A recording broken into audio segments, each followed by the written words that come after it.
Hello friends, આજે આપણે જોઈશું ચેપ્ટર નંબર 1માં દ્રાવ્યતા એટલે શું. તો દ્રાવ્યતા એટલે શું? ઘન દ્રાવ્યની એટલે કે ઘન દ્રાવ્ય તરીકે મીઠું ની પ્રવાહી દ્રાવકમાં દ્રાવ્યતા એટલે પ્રવાહી દ્રાવક તરીકે પાણી લઈએ એમાં મીઠુંની દ્રાવ્યતા એટલે કે ઓગળે છે. દ્રાવ્યતાની વ્યાખ્યા તો ચોક્કસ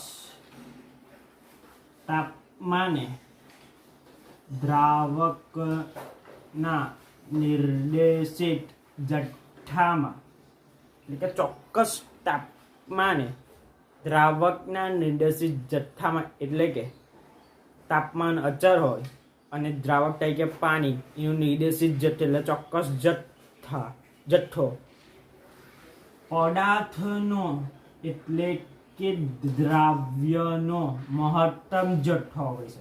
દ્રાવ્ય તરીકે મીઠું લીધું તેથી તેનો મીઠાનો મહત્તમ જથ્થો જેટલું ઓગળી શકે છે તેને મહત્તમ જથ્થો કહે છે. તેની દ્રાવ્યતા કહે છે. દ્રાવ્યતા દ્રાવ્ય અને દ્રાવકના સ્વભાવ પર તથા તાપમાન પર આધાર રાખે છે. ફરીથી બોલી દઉં છું. દ્રાવ્યતા એટલે શું?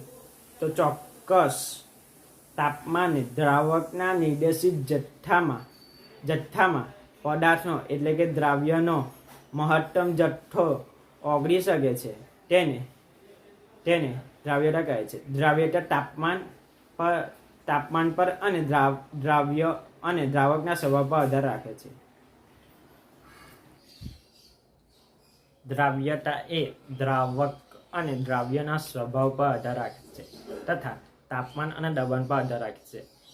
તેનો આપણે ફૂલ અભ્યાસ કરીશું. દ્રાવ્ય અને દ્રાવકના સ્વભાવ પર આધાર રાખે છે.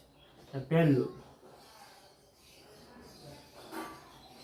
દરેક પદાર્થ પ્રવાહીમાં ઓગળતો નથી. કોઈ ઘન દ્રાવ્ય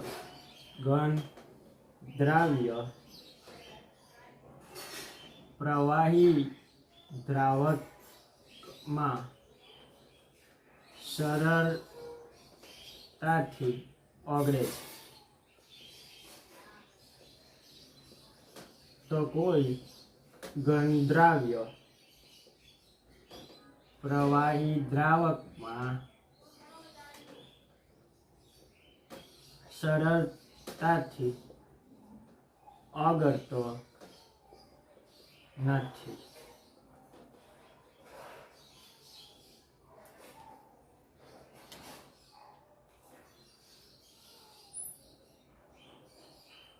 ઉદાહરણ તરીકે સોડિયમ ક્લોરાઇડ એટલે કે NaCl એ પાણીમાં સરળતાથી ઓગળે છે, પણ નેપ્થેલિન પાણીમાં ઓગળતો નથી.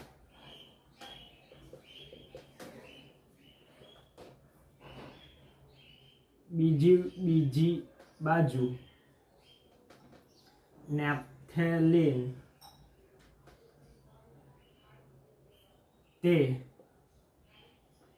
બેન્ઝીનમાં ઓગળે છે, પણ સોડિયમ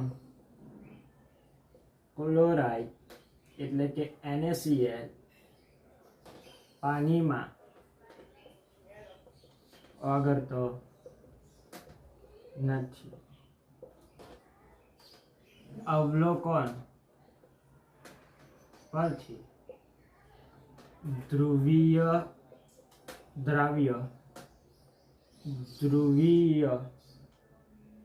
દ્રાવકમાં ઓગળે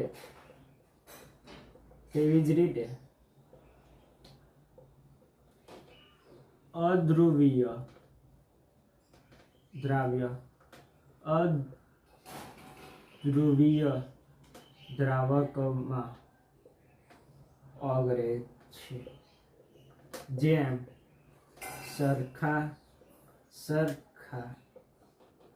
તેમાં ઓગળે છે.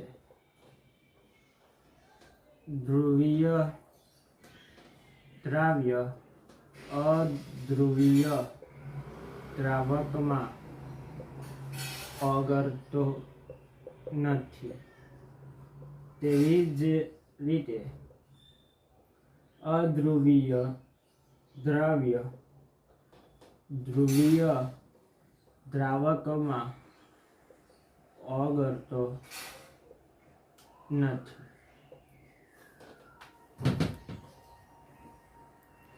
આની અસર ઘનની પ્રવાહીમાં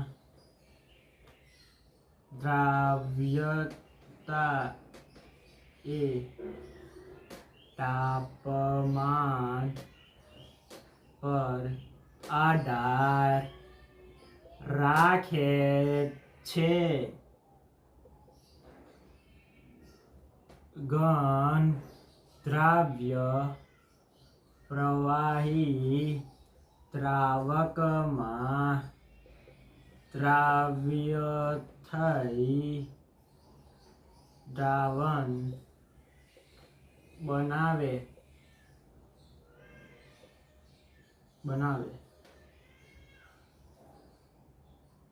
તે ઉષ્મા સેપક હોય તો તાપમાનનો વધારો એ પુરોગામી તાપમાનનો વધારો એ પ્રતિગામી દિશામાં લઈ જશે અને તાપમાનનો ઘટાડો એ પુરોગામી દિશામાં લઈ જશે. આ સેટેલિયર ના નિયમ મુજબ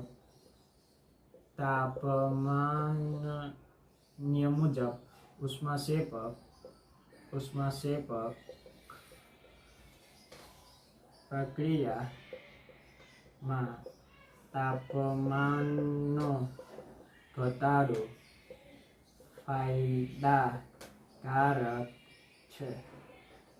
ઉષ્માક્ષેપક પ્રક્રિયા હોય તો તાપમાનનો વધારો એ પ્રતિગામી દિશામાં લઈ જશે અને તાપમાનનો ઘટાડો એ પુરોગામી દિશામાં લઈ જશે. આ સેટેલિયન નિયમ મુજબ ઉષ્માક્ષેપક પ્રક્રિયામાં તાપમાનનો ઘટાડો ફાયદાકારક છે. 3. દબાણની અસર.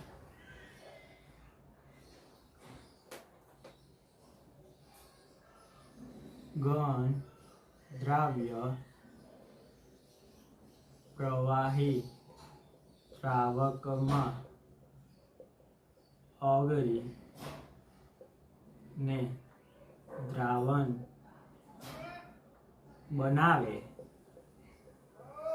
ઘન દ્રાવ્ય પ્રવાહી દ્રાવકમાં ઓગળીને દ્રાવણ બનાવે.